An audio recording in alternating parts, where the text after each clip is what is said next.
फौजी परिवार के युवा देशभक्त एवं समाज सेवी गोपाल पांडे ने वर्ल्ड मीडिया से कहा, आज सभी युवा कर्तव्य परायण बनकर देश सेवा करें। वर्ल्ड एक्सप्रेस के प्रधान संपादक राजकुमार हंस द्वारा ली गई इस मुलाकात का ब्यौरा इस प्रकार है। वर्ल्ड एक्सप्रेस चैनल में स्वागत है।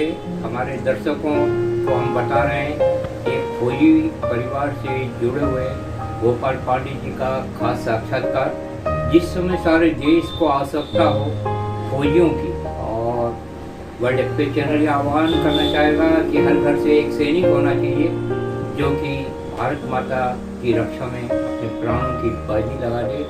तो हम लेने जा रहे हैं गोपाल पांडे जी का खास साक्षात्कार, जो हंसमुख हैं, तेजस्वी उनका चेहरा है। Gopal Pandey ji, world express channel में हम आपका अभिनंदन करते हैं। हम ये जानना चाह रहे थे, हमें ये मालूम चला है, वर्ल्ड एक्सप्रेस को ये जानकारी मिली है कि आपका के परिवार में आपके पूज्य पिताजी फौज में थे। क्या शुभ नाम? कैलाश पांडे। तो आपसे हम ये भी जानना चाह रहे थे कि कितने साल तक वो फौज में रहे? उनका जॉब पीरियड जो था वो 24 साल में, 24 साल फौज में थे। कहाँ रहे? आसाम में थे, तिनसुकिया, और उसके बाद में छत्तीसगढ़ में रहे। फिर आपका हैदराबाद में थे, रिटायरमेंट के टाइम पे हैदराबाद में थे उस समय, और बेंगाली नासिक में थे। जब वो दिव्य लीन हुए, स्वर्गीय हुए, तो आपकी उम्र कितनी थी? मेरी उम्र उस समय 44 ईयर्स। कैसा लगता आपको? आपके पिताजी फौज में रहे तो कैसा लगता? बहुत अच्छा लगता है। उन्होंने फौज में थे, साथ साथ में उन्होंने तीनों वॉर में भाग लिया था। जी, कौन सी वॉर में लिया? पाकिस्तान, चाइना। जी। तो 2 बार पाकिस्तान के साथ में था, एक बार चाइना के साथ में वॉर हुई थी, उसमें थे वो। तो आपके मन में ऐसा नहीं होता है कि आपकी हाइट अच्छी है, सब बढ़िया, क्या आप भी सेना में भर्ती होंगे? उस समय हालात कुछ ऐसे थे कि पिताजी नहीं चाह रहे थे कि हम लोग, पिताजी का ऐसा था कि वो पूरी देश में घूमते ही रह गए, कभी एक स्थिर मौका नहीं मिला उनको परिवार के साथ बिताने के लिए।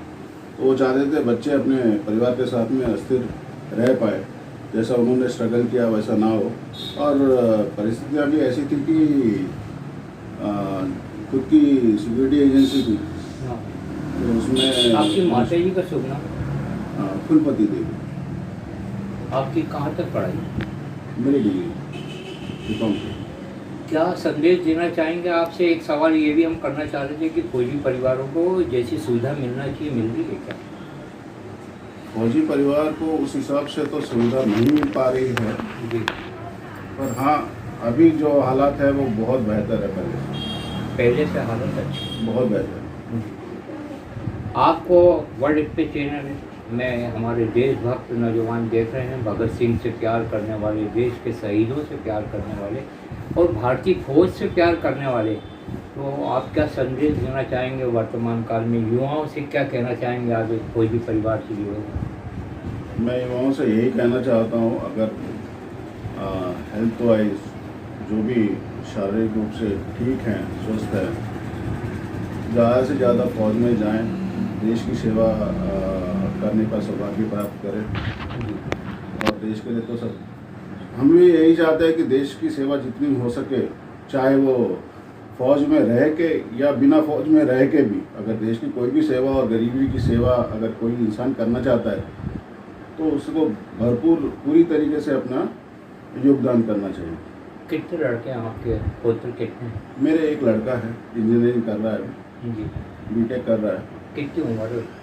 अभी 20 साल का होगा। और एक गुड्डी आपकी? एक बच्ची है। तो कभी आपने सोचा कि इन दोनों में से कोई आर्मी में भर्ती हो? मैं लड़के के लिए सोचा हूँ। जी। अब उसका इंजीनियरिंग ख़त्म होने के बाद में हम लोगों की एक ख्वाहिश है कि चलो वो उसको भी अवसर मिले, अवसर प्राप्त हो, फौज में जाए, देश की सेवा करे। कितने अच्छा आपके विचार हैं, और हम गोपाल जी पांडे जी के आभारी हैं कि उन्होंने ये जवाब दिया कि मैं सोच रहा हूँ कि मेरा जो एकमात्र पुत्र है वो फौज में भर्ती हो। एक सवाल और, आपको सरकार की ओर से कोई सुविधा प्राप्त हुई? सरकार की ओर से तो अभी कोई सुविधा प्राप्त नहीं है। कुछ भी नहीं? हाँ, जब तक पिताजी थे वो जो भी एक्स सर्विसमैन के सुविधाएं थी उनको मिली हैं। जी। अभी उस तरफ से कोई सुविधा नहीं है। कोई भी सुविधा प्राप्त नहीं। ये बहुत बड़ी समस्या है देश की कि जो फौजी परिवार से संबंधित रहते हैं उनके परिवार का केंद्रीय गवर्नमेंट कुछ सर्वे नहीं करवाती, उस तक ध्यान नहीं दिया जाता। ये समस्या हमारे सामने आ रही है।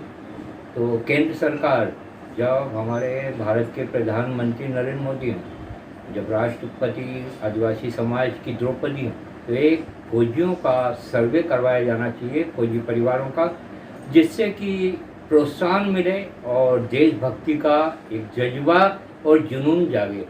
आपसे एक सवाल और, आपके कितने भाई हैं? 4 भाई हैं मेरे। क्या करते हैं? एक भाई तो सिक्योरिटी एजेंसी देखते हैं और कंस्ट्रक्शन लाइन में हैं वो, जी। बड़े भाई हाँ। दिनेश पांडे उनका नाम है। दूसरे भाई हैं रमेश पांडे, हाँ। वो सिंगापुर में जॉब करते हैं, प्राइवेट जॉब में उनका। और तीसरा मैं खुद हूँ। जी। और जो सबसे छोटे भाई हैं वो स्टील कंपनी में मैनेजर हैं, यहीं पर बालनगर में मिर्चर के पास में कंपनी है। अभी तक आपने क्या करा, मतलब कौन से व्यवसाय में रहे आप? किसी पार्टी से भी संबंधित रहे? जी, मैं यूथ कांग्रेस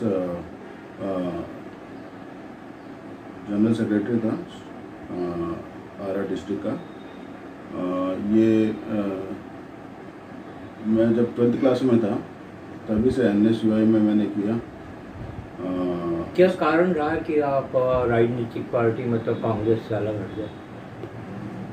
कारण कुछ खास ये नहीं था, कांग्रेस का ग्रोथ जो था एकदम थम गया था और जितने भी सीनियर लीडर हैं उनकी तरफ से भी कई सारे लोग हट गए। हमारे जो भी पूजनीय थे, गुरु जी थे, सब थे उसमें, जो पार्टी को चला रहे थे, संस्थापित करने में योगदान रहा उनका। तो जब वो लोगों को इंटरेस्ट नहीं रहेगा तो हम लोगों ने भी। राहुल गांधी जी की अभी भारत जोड़ो यात्रा हो रही है, अभी हैदराबाद भी वो आए थे, आपके यहाँ भी आए, वो आगे बढ़ते जा रहे हैं, नांदेड़ में हैं। तो भारत जोड़ो यात्रा पर आपकी क्या प्रतिक्रिया रही? अभी ऐसा लग रहा है कि जैसे नेशनल लेवल पे जो राहुल गांधी के कार्य जो हैं, एक टाइम पे हम लोगों को देखने को मिलता था कि राजीव गांधी जो पद पे चल रहे थे वही पद पे अभी राहुल गांधी चलने जा रहे हैं। और इससे कांग्रेस का एक अच्छा आगे बेहतर भविष्य भी देखने को मिल रहा है। देखा जा सकता है कि आगे भविष्य कांग्रेस की हो सकती है, अच्छी हो सकती है भारत जोड़ो यात्रा से। कांग्रेस को मजबूत बनाने के लिए क्या सुझाव होंगे आपके? सांप्रदायिक सद्भावना के लिए, कांग्रेस को मजबूत बनाने के लिए क्या कारण है कांग्रेस बिखर रही है देश में? ये कांग्रेस को मजबूती प्राप्त करने के लिए सबसे पहले तो सभी जितने भी कांग्रेस के स्तंभ हैं, हाँ। NSUI हो गया, यूथ कांग्रेस हो गया, कांग्रेस लेजिस्लेटिव पार्टी हो गई, कांग्रेस हो गई, ये पूरे स्तंभ है, पिलर्स है, हाँ। जिसके वजह से कांग्रेस खड़ी हुई है। हाँ। इसको अगर मजबूत कर दें तो कांग्रेस अपने आप खड़ी होगी। बहुत अच्छा आप विचार व्यक्त कर रहे हैं। आपसे आज के साक्षात्कार का अंतिम सवाल हम करना चाह रहे थे कि देश में वातावरण नफरत का और सांप्रदायिकता का वातावरण हो गया है, इस पर आप क्या प्रतिक्रिया व्यक्त करना चाहेंगे? देशभक्ति का जज्बा जागे, क्या कहना चाहेंगे आप? मैं यही कहना चाहूँगा कि लोगों को जितने भी लोग हैं उनको ये समझना चाहिए कि सांप्रदायिक जितने भी चीज़ें हो रही है वो पॉलिटिकल एक लीडर अपने अपने फ़ायदे के लिए कर रहा है।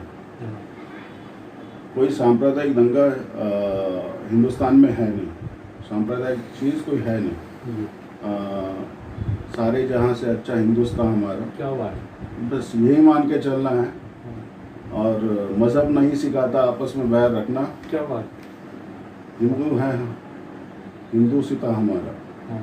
तो सभी हम लोग हिंदुस्तानी हैं पहले, और बाद में मज़हब वज़हब या फिर जाति जो कुछ भी है वो बाद में आता है, देश सबसे पहले आता है। बहुत अच्छे विचार, खूबसूरत विचार। शहीद आजम भगत सिंह जी ने कहा था विचारों की कभी मृत्यु नहीं होती। उन्होंने एक जगह ये भी कहा था क्रांति विकास की कलाकार होती है, न कि विनाश की होती है। और इस समय विनाश की ओर देश जो जा रहा है, सबको जोड़ के चलने की बहुत अच्छी ज़रूरत है। कांग्रेस को मजबूत बनाने की ज़रूरत है और फौज में अधिकांश नौजवान आए, भारत माता की रक्षा करें। ये गोपाल पांडे जी के साक्षात्कार से संदेश हम लोग आपको दे रहे हैं। आपकी प्रतिक्रियाएं सादर आमंत्रित हैं। इनकलाब जिंदाबाद, भारत माता की जय।